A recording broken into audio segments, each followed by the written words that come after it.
Om Swastiastu, Rahayu, Sagung, Dumadi. Saudaraku dimanapun Anda berada, semoga kita selalu ada dalam lindungan Tuhan Ida Sang Yang Widiwasa, Tuhan Yang Maha Esa.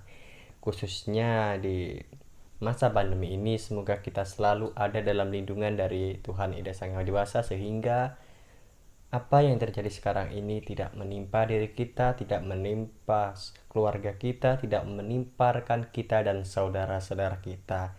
Dengan kata lain, semoga semua yang ada sekarang ini, pandemi sekarang ini segera berlalu.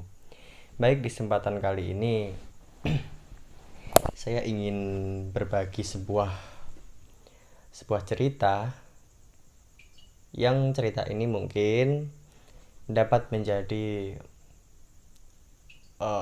suatu pemikiran. Semoga dengan apa yang saya ceritakan ini kita lebih hati-hati dan lebih menghargai, atau ketika kita berkunjung ke suatu tempat, kita hendaknya minta izin terlebih dahulu. Baik, putar intronya.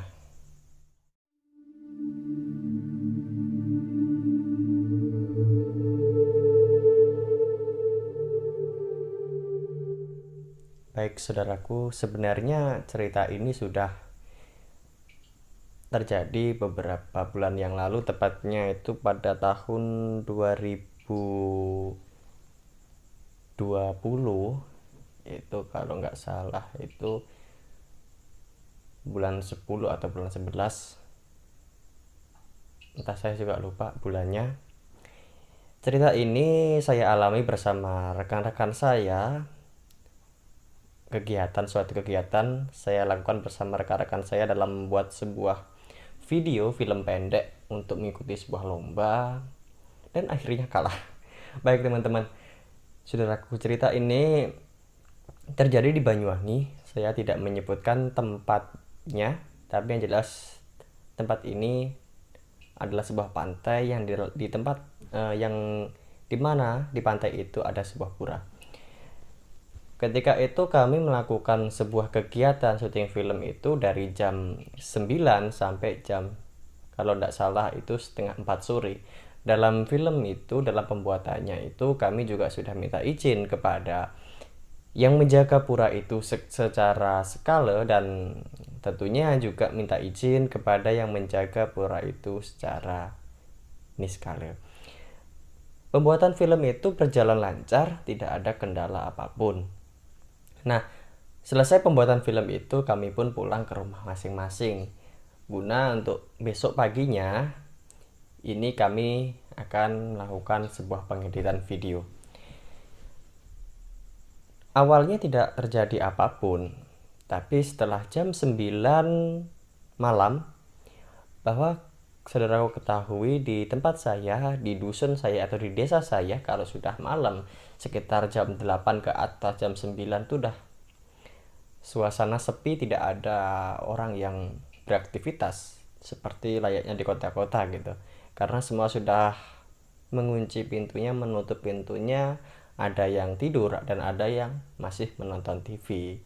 Karena di desa saya ini masih antar rumah satu dengan rumah yang kedua ini jaraknya lumayan jauh ya, dikelilingi dengan pohon-pohon yang besar lah, identik dengan suasana desa. Nah, di rumah saya ini, rumah saya menghadap ke arah utara, tepatnya ini di depan rumah saya ini ada sebuah pura, namanya Pura Sastra Dharma, dan di situ juga mempunyai pengalaman di pura itu. Pernah saya itu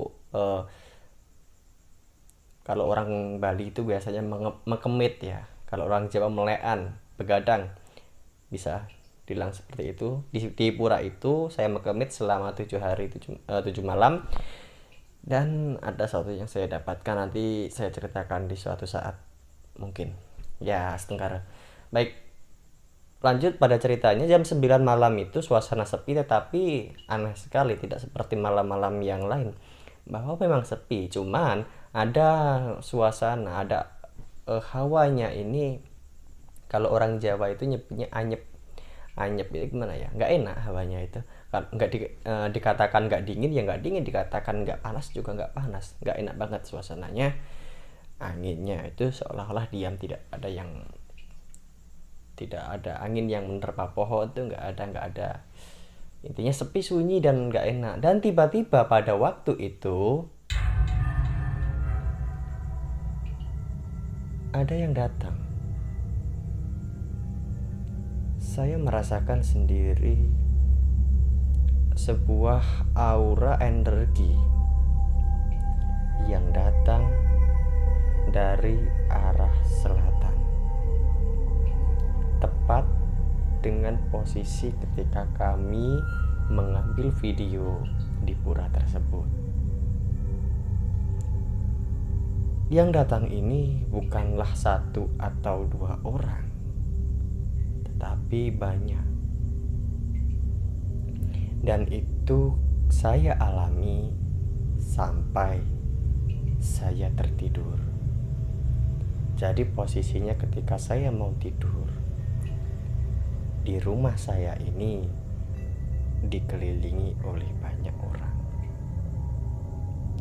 Saya tidak tahu awalnya, tetapi semua terjawab ketika saya bermimpi.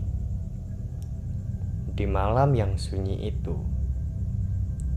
saya bermimpi didatangi oleh segerombolan orang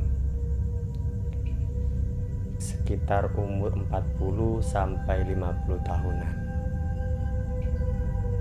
Orang-orang itu seolah-olah marah kepada saya.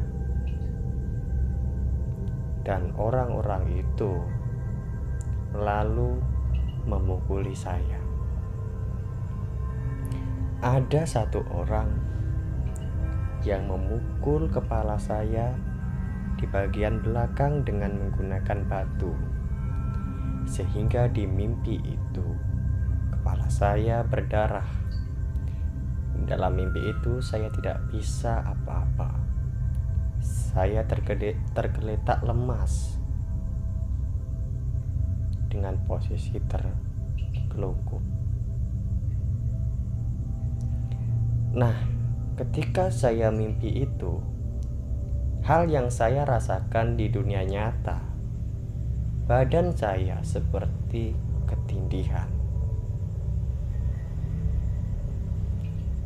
Dan di waktu mimpi itu saya benar-benar tidak bisa melakukan apapun.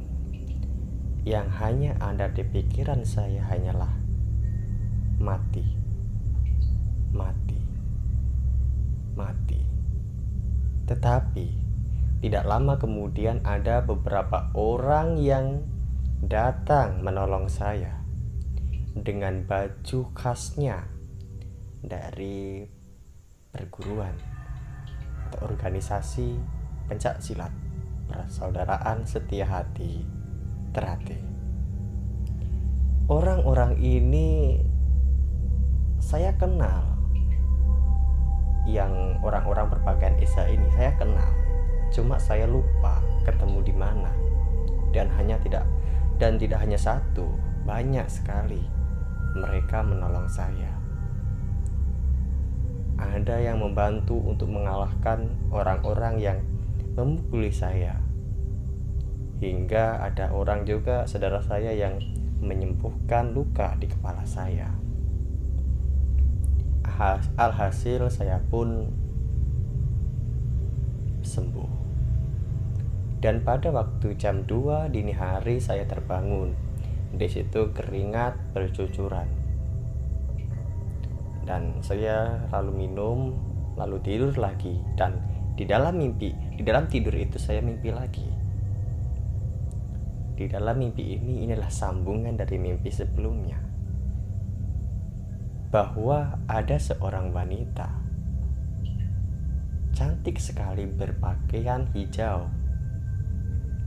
Beliau menyuruh orang yang memukuli saya, khususnya orang yang membenturkan batu di kepala saya sehingga berdarah, untuk minta maaf kepada saya. Apa maksudnya? Entahlah. Saya tidak tahu. Tetapi yang jelas, sepertinya wanita ini adalah pimpinan, atau bisa dibilang ilmu atau derajatnya lebih tinggi daripada pria-pria ini. Tetapi bukan malah si laki-laki ini minta maaf, dia malah lari tunggang langgang ketakutan. Sebelum wanita ini pergi, beliau sempat senyum kepada saya. Untunglah di dalam mimpi itu saya bertemu dengan orang-orang yang berpakaian SHTRATE dan juga bertemu dengan sosok wanita yang sangat cantik berpakaian hijau. Nah, saudaraku, apa sih maksud dari cerita saya? Jadi dimanapun tempatnya, mari kita minta izin terlebih dahulu.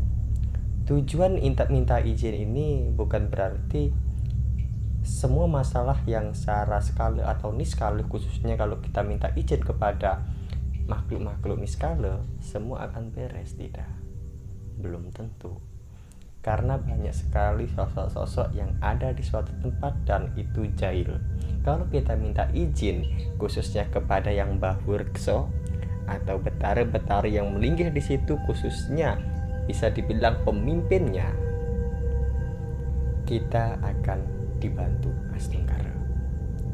Jadi saya tidak henti-hentinya mengingatkan, dimanapun tempatnya, mari kita izin terlebih dahulu, agar ketika ada masalah ini tidak akan berdampak yang buruk, ataupun bisa teratasi dan ada jalan keluarnya, sehingga tidak mengancam diri kita, nyawa kita, dan keluarga kita. Mungkin demikian apa yang saya sampaikan dalam video kali ini. Semoga dapat menambah pemahaman kita bersama mengenai pentingnya izin pada suatu tempat.